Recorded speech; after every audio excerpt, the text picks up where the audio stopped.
अत्यंत मानी होना।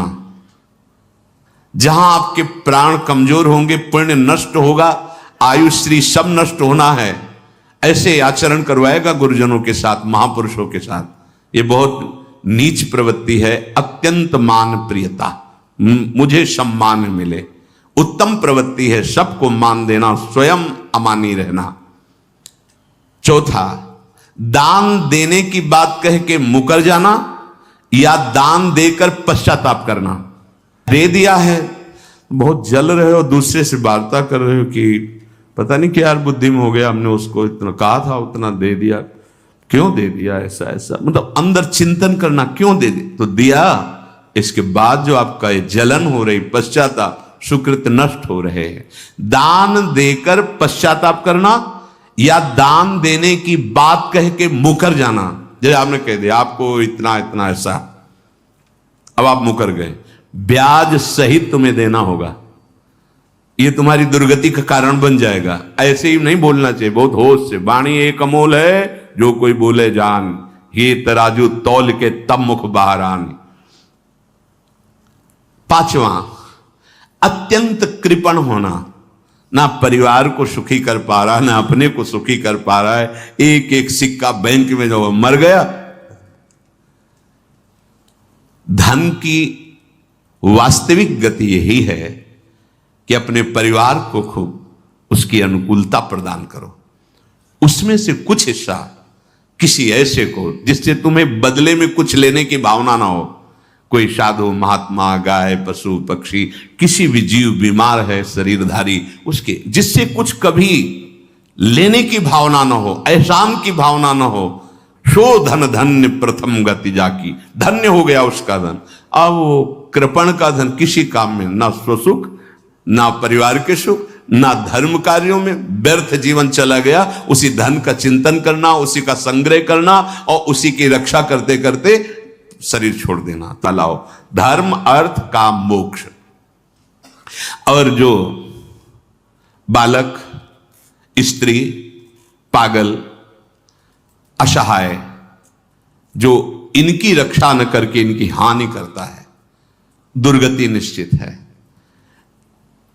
माना आपकी पत्नी है, उसका स्वभाव बिगड़ा हुआ है, क्रोधी है, कटु वचन बोल, लेकिन आपके ही प्रारब्ध के लिए। माना आपका पति ऐसा स्वभाव वाला, पर आपके ही प्रारब्ध से तो संयोग बना है आकर, अब इसका निर्वाह कर ले जाओ तो पवित्र हो जाओगे दोनों। और अगर झगड़ा और लड़ाई और मारपीट और कहीं हिंसादि के रूप में उतर गए तो फिर और करनी बिगड़ गई। बालक है, आप उसको ज्ञान नहीं कि आप पवित्र है, क्या आप पवित्र है, उसको ज्ञान नहीं कि आप उसके साथ व्यवहार अच्छा कर रहे हैं कि बुरा कर रहे हैं। रक्षा करनी है आपको, शोषण नहीं करना। कह रहे हैं स्त्री, बालक और पागल, जैसे विक्षिप्त है, पागल है, आपको रक्षा करनी है। बन जाए तो उसको भोजन, ऐसा नहीं कि ईट मारो, उसको अपमानित करो। उसकी बुद्धि खराब है, प्रारब्धवशात खराब हो गई है, तो शास्त्र आज्ञा करता है स्त्री, बालक, जैसे पागल, विक्षिप्त आदि हैं, असहाय है, असमर्थ है, बूढ़ा है, वो आप सेवा भी करो तो वो गाली दे सकते हैं, उनकी बुद्धि बिगड़ गई। आपको उनको दंड नहीं देना, मारना नहीं है आपको। मान लो आपके बड़े बूढ़े बुजुर्ग जन हैं, आप सेवा भी कर रहे हो तो आपको कटुवचन बोल सकते हैं, आपकी निंदा कर सकते हैं, लेकिन आपको उनके साथ व्यवहार सद करना है।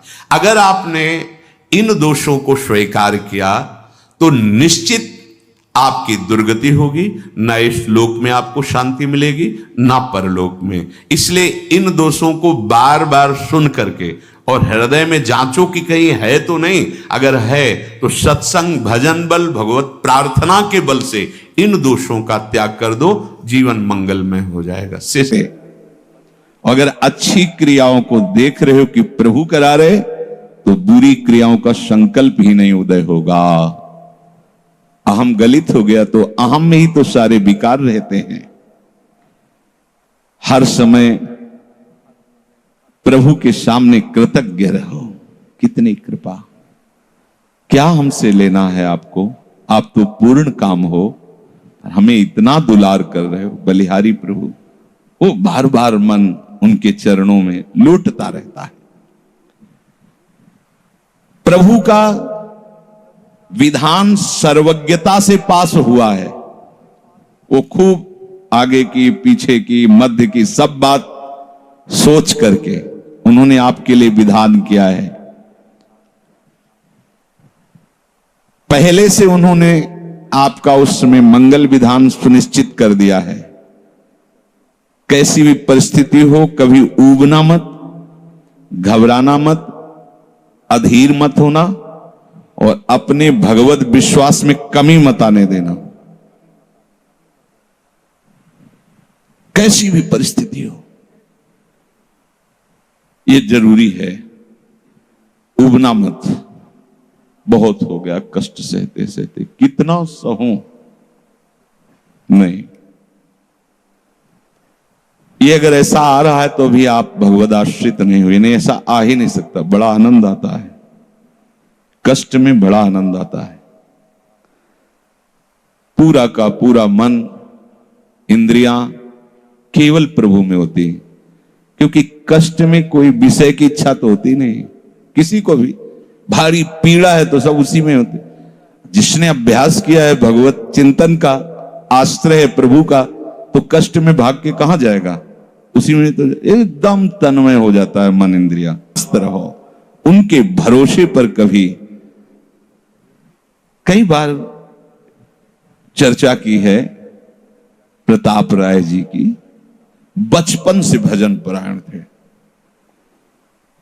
ईश्वर संपन्न घर था, भाई बहन सब खूब। कुछ दिनों बाद माता पिता पधार गए, पूरा अधिकार। ऐसे भजन में डूबे रहते कि उनका व्यापार था कि जैसे कोई धन लेने के लिए आया तो उसके लिए कुछ गिरवी रखना होता था, आभूषण आदि, और जितनी आवश्यकता है आप धन ले जाइए, और जब धन मिल जाए तो ब्याज सहित उसमें रख जाना और अपना सामान ले जाना। एक बक्सा रखा रहता था और वो आप माला लिए हर समय भजन करते रहे। बड़े वास्तविक आंतरिक वृत्ति से प्रभु में लगे थे। पर उनकी कुल परंपरा का यह व्यापार था। जैसे सदन जी की कुल परंपरा, तो कुछ गृहस्थ ऐसे महापुरुष जो अपने, भगवान भी कहते पर धर्मो भयावहा सुधर्मो निधनो श्रेया पर धर्मो, वो जो वहां का काजी था उसने देखा कि बिना किसी प्रयत्न के बड़ा आनंद इनके चल रहा है, तो जलन होती। जो भगवत विरोधी जन, विमुख जन होते हैं तो जलन होती है। इसको दूसरे रूप में हम कह सकते हैं कि प्रभु अब उनके भजन का फल देना चाहते थे। दोनों बातें, परिणाम जान गए हैं इसलिए हम कह रहे हैं प्रभु उनके भजन का फल देना चाहते थे, और वो वर्तमान से देखो तो वो द्रोही थे, भगवत द्रोही जन। 3 लोगों ने काजी से मिलकर कहा बड़ा सुख लूट रहा है, हम जाके देखा है बढ़िया